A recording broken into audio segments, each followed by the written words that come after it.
तर भारताच्या संभाव्य हल्ल्याच्या भीतीने पाकिस्तानची झोप उडाली आहे। त्यामुळेच घाबरलेल्या पाकिस्तान संसदेचे विशेष अधिवेशन बोलावण्यात आले। यावेळी बोलताना जमियत उलेमा इस्लामचे नेता फजल उर रहमान यांनी सरकारला खडेबोल सुनावले। युद्धाची कधीही ठिणगी पडू शकते, पण पाकिस्तानचे सत्ताधारी याबाबत फारसे गंभीर असल्याचं दिसत नाही, असं रहमान यांनी सुनावलं।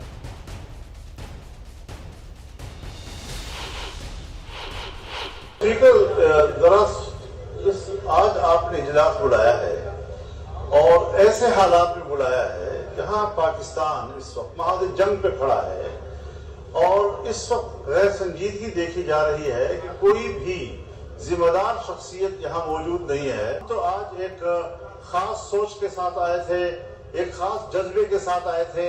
हमने डिस्कस करना था इस सारी सूरत हाल को, लेकिन किसको सुनाया आखिर? तो इसलिए मैं कम अज़ कम ऐवान से जाना चाहता हूं और इस ऐवान का मजीद हिस्सा नहीं बनना चाहता। पाकिस्तान सोबतच्या संभाव्य युद्धामुळे भारतामध्ये अनेक ठिकाणी मॉक ड्रिल करण्यात येत आहे। काश्मीरची राजधानी श्रीनगरमध्ये आज दल लेकच्या मुख्य मार्गावरती मॉक ड्रिल करण्यात येणार आहे। पोलीस आणि एसडीआरएफ कडनं हे मॉक ड्रिल करण्यात येईल। कोणत्याही आपत्कालीन परिस्थितीचा कशा प्रकारे सामना करायचा हे यामधनं दाखवलं जाणार आहे। आपत्कालीन स्थितीत पर्यटक आणि स्थानिकांची सुरक्षा यामधनं सुनिश्चित केली जाणार आहे। सकाळी 10 वाजल्यापासून दुपारपर्यंत ही मॉक ड्रिल चालेल।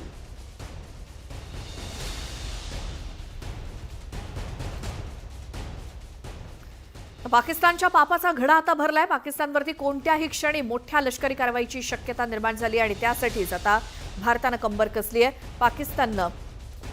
भारतानं पाकिस्तान विरोधात मोठ्या निर्णायक लष्करी कारवाईची तयारी सुरू केली आणि त्याची सुरुवात 7 मे रोजी होणार आहे। देशभरात सिव्हिल डिफेन्स मॉक ड्रिल होईल। यात air strike alert, siren, crash, ब्लॅकआउटसह विशेष प्रशिक्षण दिलं जाणार आहे। पंजाबच्या फिरोजपूरमध्ये रविवारी रात्री 9 ते 9:30 या वेळेमध्ये क्रॅश ब्लॅकआउटचं मॉक ड्रिल करण्यात आलंय। त्यामुळे शत्रूच्या विमानांना रात्रीच्या वेळी मानवी वस्तीचं लोकेशन कळण्यास अडचणी येतात। खरं तर 1971 साली भारत पाकिस्तान युद्धावेळी अशा प्रकारे सिव्हिल डिफेन्स मॉक ड्रिल करण्यात आलं होतं। त्याला आता 5 दशकांहून अधिकचा काळ लोटलेला आहे। दरम्यान सिव्हिल डिफेन्स मॉक ड्रिल संदर्भात केंद्रानं प्रत्येक राज्यांना काय सूचना केल्या आहेत त्यावरती आपण एक नजर टाकूयात। तर सूचना अशा आहेत की देशभरात 7 मे रोजी सिव्हिल डिफेन्स मॉक ड्रिल केलं जाणार आहे। या मॉक ड्रिलमुळे अशा आपत्कालीन स्थितीमध्ये कशा पद्धतीनं परिस्थिती हँडल करायची याची कल्पना नागरिकांना येईल। हवाई हल्ल्याच्या पार्श्वभूमीवर एअर रेड, सायरन अलर्ट दिला जाईल। विद्यार्थी आणि नागरिकांना विशेष प्रशिक्षण देण्याच्या देखील सूचना आहेत। युद्धस्थितीमध्ये स्वसंरक्षण करण्याचं प्रशिक्षण द्या सर्वांना, अशा सूचना आहेत केंद्राच्या। आणीबाणीच्या परिस्थितीमध्ये क्रॅश ब्लॅकआउट केलं जाणार आहे आणि यामुळे शत्रूच्या हल्ल्याच्या वेळी सर्व लाईट्स बंद कराव्या लागतात। तर महत्त्वाची ठिकाणं आणि आस्थापनांमध्ये लपण्याची व्यवस्था करा, असे देखील निर्देश केंद्राकडून सर्व राज्यांना देण्यात आलेले आहेत।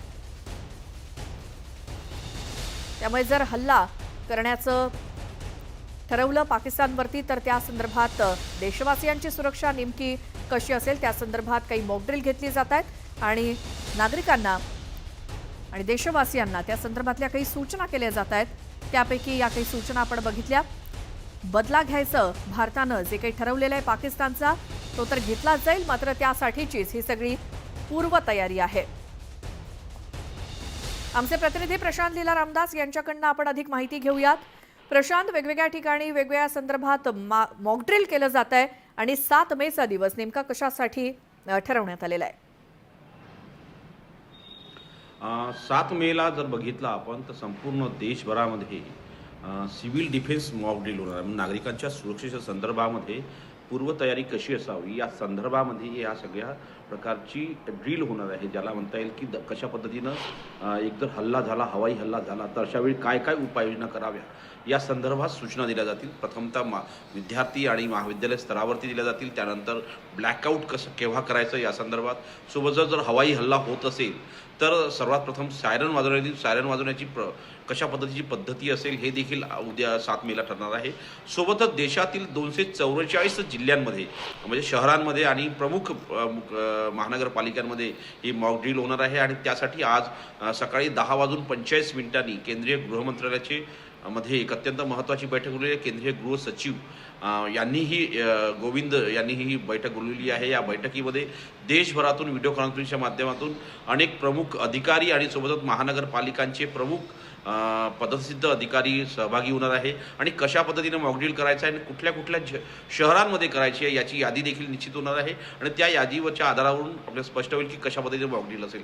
कारण की ज्या पद्धतीनं पाकिस्तानची तयारी आहे, पाकिस्तानची तयारी जरी तोकडी असली पण ज्या पद्धतीने पाकिस्तानची भूमिका राहिली आहे किंवा पाकिस्तानची ज्या पद्धतीने पाकिस्तान लपून छपून वार करतात त्या पद्धतीनं त्यामुळेच या सगळ्या पार्श्वभूमीवरती भारताने ही तयारी केलेली आहे. जर पाकिस्तानच्या हवाई दलाने हल्ला केला तर कशा पद्धतीनं सर्वसामान्य नागरिकांना वाचवायचं या संदर्भातली ही मॉकड्रिल असणार आहे. यासाठी सर्व ती तयारी केंद्र सरकारने केली आहे. कालच या संदर्भात दिशानिर्देश देखील जारी केले आहे. आज महत्त्वाची बैठक आहे आणि उद्या ही मॉकड्रिल सुरू होणार आहे. काही राज्यांमध्ये मॉकड्रिलचा पहिला टप्पा पार पडला, जसं जम्मू काश्मीरमध्ये आणि पंजाबमध्ये ब्लॅकआउट मॉकड्रिल करण्यात आली आहे. तर जम्मू काश्मीरमध्ये डल लेकवरती कशा पद्धतीनं नागरिकांना आणि पर्यटकांना वाचवायचं या संदर्भामध्ये ही कारवाई म्हणजे तिची तयारी बघण्यात येणार आहे. आणि या सगळ्यांमध्ये सर्व राज्य सरकारचे मुख्य सचिव देखील आजच्या बैठकीत सहभागी असणार आहे. त्यामुळे अत्यंत महत्त्वाची बैठक आज 10:45 होणार आहे आणि त्या बैठकीने संपूर्ण देशाचं लक्ष लागलं असेल कशा पद्धतीने दिशानिर्देश आणि काय सूचना मिळतात आणि कुठल्या कुठल्या शहरांची निवड केली जाते. प्रशांत, धन्यवाद या सगळ्या माहितीसाठी. भारताच्या वॉटर स्ट्राईकनं पाकिस्तानमध्ये खळबळ उडाली आहे. भारतानं चिनाब नदीचं पाणी रोखल्यामुळे पाकिस्तानच्या सिंधू नदी प्रणाली प्राधिकरण म्हणजेच IRSAनं चिंता व्यक्त केली आहे. पाकची राजधानी इस्लामाबादमध्ये IRSAची महत्त्वाची बैठक पार पडली आणि यावेळी अडवल्यामुळे पाकमधील खरीप पिकांना याचा मोठा फटका बसू शकतो अशी भीती व्यक्त करण्यात आली आहे.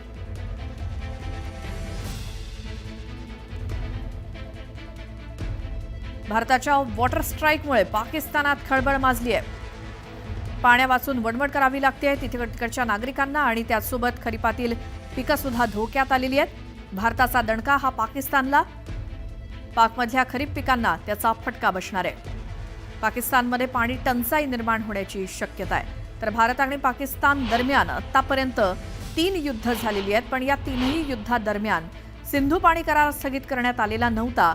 पण आता पाकिस्तानला धडा शिकवण्यासाठी हा पाणी करार भारतानं रद्द केला आणि याचा मोठा परिणाम आताच पाकिस्तानवरती जाणवू लागलाय. पाण्याचा ओघ कमी झाल्यामुळे पाकिस्तानची हालत खराब झाली आहे. बागलिहार धरणाच्या परिसरातून आम्ही असा तुम्हाला ग्राउंड रिपोर्ट दाखवतोय. पहलगाम हमले के बाद भारत ने पाकिस्तान के साथ चले आ रहे 65 साल पुराने सिंधु जल समझौते को सस्पेंड कर दिया है. बता दें कि अब तक का भारत का पाकिस्तान के खिलाफ सबसे बड़ा फैसला है.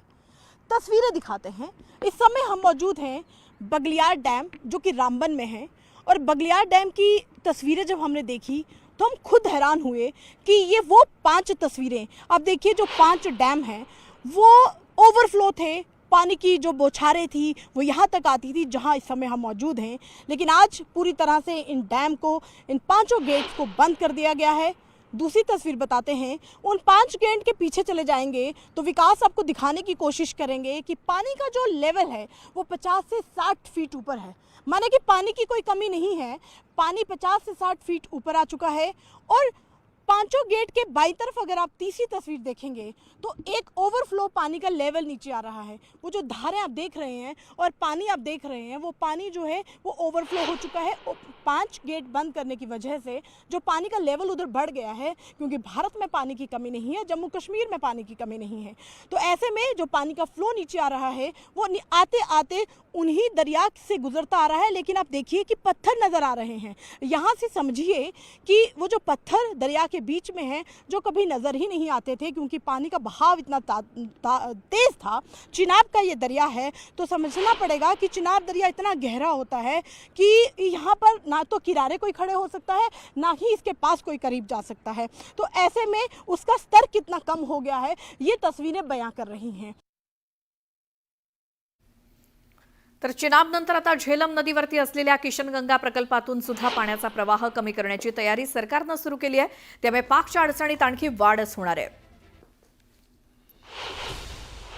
पाकिस्तान में जाने के लिए जो पानी की स्थिति बंद हो चुकी है, पूरी तरह से रुकी है, ये सिर्फ यहाँ से नहीं हुआ है, ये सलाल प्रोजेक्ट से भी पानी जो है वो पूरी तरह से बंद कर दिया है डैम से, और यहाँ से भी बंद कर दिया गया है। अब जो ओवरफ्लो होकर पानी नीचे आ रहा है वही पानी थोड़ा सा ये नदी नालों से और दरिया चनाब से होते हुए ये पाकिस्तान की तरफ जाएगा। ये समझना होगा कि अब पाकिस्तान का पंजाब प्रांत, जहाँ पर इस समय कृषि हो रही है, खेती हो रही है और गेहूं की फसल काटी जा रही है। बता दें कि गेहूं की फसल काटने के बाद वहां पर धान उगाई जाती है, जिसके लिए अभी पाकिस्तान के लोगों को पानी की बेहद ज़्यादा ज़रूरत है। लेकिन अब पाकिस्तान एक एक बूंद के लिए तरसेगा, क्योंकि ये एक ऐसा वार है भारत सरकार की तरफ से जिससे पाकिस्तान को सबक सीखने की ज़रूरत है कि भारत अगर चाहे तो वो कुछ भी कर सकता है। ऐसे में एक एक बूंद तरस जाएगा, क्योंकि पाकिस्तान के लोगों के लिए पानी पीने की सुविधा भी यहाँ से जाती है और वहीं खेती बाड़ी की सुविधा भी पाकिस्तान में यहीं से जाती है। लेकिन सबसे ज़्यादा पाकिस्तान के